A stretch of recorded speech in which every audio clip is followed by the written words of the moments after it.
आइए exercise number 31। ये जो आपके नाउन क्लास पे आधारित एक्सरसाइज है, सिंथेसिस वाला चैप्टर जो है आप पढ़े थे, दो वाक्य को जोड़ना, वही ट्रांसलेशन में भी दिया गया है। तो इसमें दो वाक्य को जोड़ा गया है नाउन क्लास से। इसमें एक प्रिंसिपल क्लास है, दूसरा नाउन क्लास है। तो नाउन क्लास 5 तरह से काम करता है, जान ही रहे हो। किसी वर्ब का सब्जेक्ट हो सकता है, ऑब्जेक्ट हो सकता है, कंप्लीमेंट हो सकता है, प्रीपोजिशन का ऑब्जेक्ट हो सकता है और केस इन पोजिशन हो सकता है। तो चलिए 1 बाय 1 एक्सरसाइज देखते हैं। 10 एक्सरसाइज है, 10 वाक्य हैं। पहला है मुझे बतलाओ कि वह कहाँ रहता है। तो मुझे बतलाओ का अंग्रेजी होता है टेल मी। इंपरेटिव सेंटेंस कहाँ का अंग्रेजी वेयर। की कहाँ का अंग्रेजी वेयर होता है, की का अंग्रेजी दैट नहीं लिखा जाता। उसके बाद ही लिखा जाएगा, वह का अंग्रेजी रहता है का अंग्रेजी होता है lives. Tell me where he lives. हमेशा कंजक्शन के बाद सब्जेक्ट फिर वर्ब लिखा जाएगा। दूसरा वाक्य, तुम जानते हो कि मोहन एक गरीब लड़का है।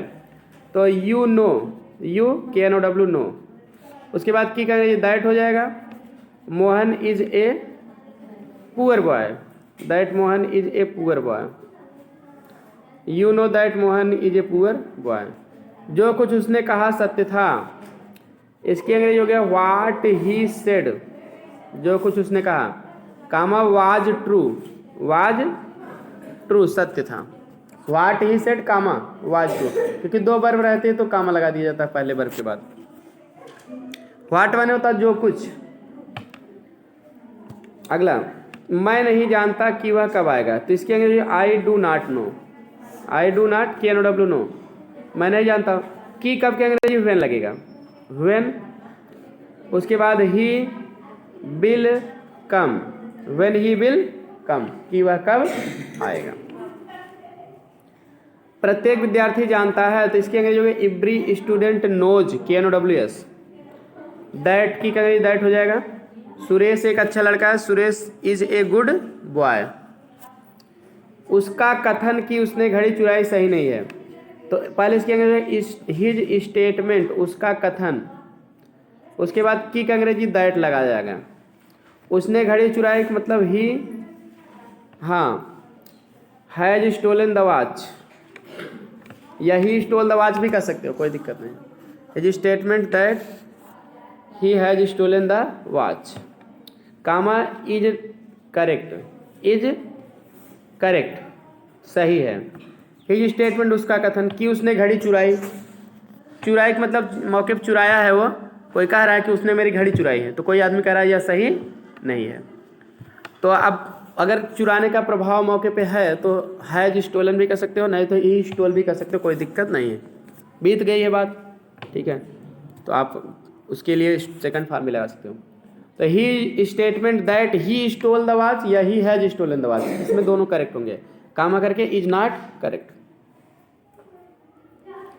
मैंने हरी से पूछा कि उसकी उम्र क्या है। I asked Hari, I asked हरी कि उसकी उम्र क्या है। कि उसकी उम्र क्या है, किसके अंग्रेजी आई आस्क्ड हरी के बाद हाउ ओल्ड रहेगा। How old he was. अब इसमें ध्यान से देखिए, फिर से बता दे रहे हैं। पहले होगा आई आस्क्ड हरी, मैंने हरी से पूछा। उसके बाद आपको लगाना पड़ेगा कंजक्शन। तो उम्र बताने के लिए हाउ ओल्ड का प्रयोग होता है। प्रश्न पूछने के लिए भी हाउ ओल्ड आर यू, आपकी उम्र कितनी है। तो उत्तर बनाने के लिए how old he was, indirect में हो जाएगा। हाउ ओल्ड आर यू रहेगा। हाउ ओल्ड आपका कंजक्शन हो जाएगा कि कितनी उम्र। उसके बाद यू का अब हरी के अनुसार ही हो जाएगा। आर का क्या हो जाएगा, वाज। यहाँ ध्यान देना, है का अंग्रेजी वाज लिखा जाए, क्योंकि यहाँ आस्क्ड है। हाउ ओल्ड के पहले क्या है, आस्क्ड। अगर इनडायरेक्ट के नियम का पालन होगा, अगर रिपोर्टिंग वर्ब पास्ट में है तो रिपोर्टेड स्पीच को भी पास्ट में हम लिख देंगे, भले हिंदी में है आए लेकिन वाज कर देंगे, ठीक। और सीक्वेंस ऑफ टेंस में भी आप ये नियम पढ़े हो। अच्छा, अगला है मुझे विश्वास है। मुझे यह विश्वास है कि वह तुम्हारा भाई है। I believe that, I believe that माने मुझे विश्वास है कि, या मुझे यह विश्वास है कि वह तुम्हारा भाई है। तो ही इज योर ब्रदर होगा भाई का अंग्रेजी। I believe that he is your brother. अगला, जो कुछ तुमने मेरे साथ किया उसे भुलाया नहीं जा सकता। तो पहले जो कुछ का अंग्रेजी व्हाट लिख दीजिए। व्हाट तुमने कहेंगे यू, डिड माने किया, विथ मी मेरे साथ, what you did with me, comma, उसे भुलाया नहीं जा सकता। इसकी अंग्रेजी देखिए, हाँ उसे कहें इट लगा दीजिए, क्योंकि कोई आदमी तो है नहीं जो किए हो कार्य के लिए इट लगेगा, इट। उसके बाद आप इन किताब में देखिए दिया गया भुलाया नहीं जा सकता, कहें जी इट माने यह या उसे दोनों होता है, क्लियर। उसे कहीं इट लगेगा यहाँ, क्योंकि ही नहीं लग सकता, निर्जीव के लिए इट ही लगेगा, वह हो या उसे हो या सबके लिए। It can not be forgotten, पशुभाष में भुलाया नहीं जा सकता, तो इट कैन, इट के बाद इसलिए can not be forgotten, clear. तो कोई ज़रूरी नहीं किसके द्वारा नहीं भुलाया जा सकता, जो कि कह रहा है उसी के द्वारा नहीं भुलाया जा सकता, इसलिए बाई के साथ ऑब्जेक्ट लिखना हमेशा ज़रूरी नहीं रहता है। अगला है मुझे आशा थी, तो इसकी अंग्रेजी आई होप्ड, आई होप्ड माने मुझे आशा थी कि अंग्रेजी दैट हो जाएगा।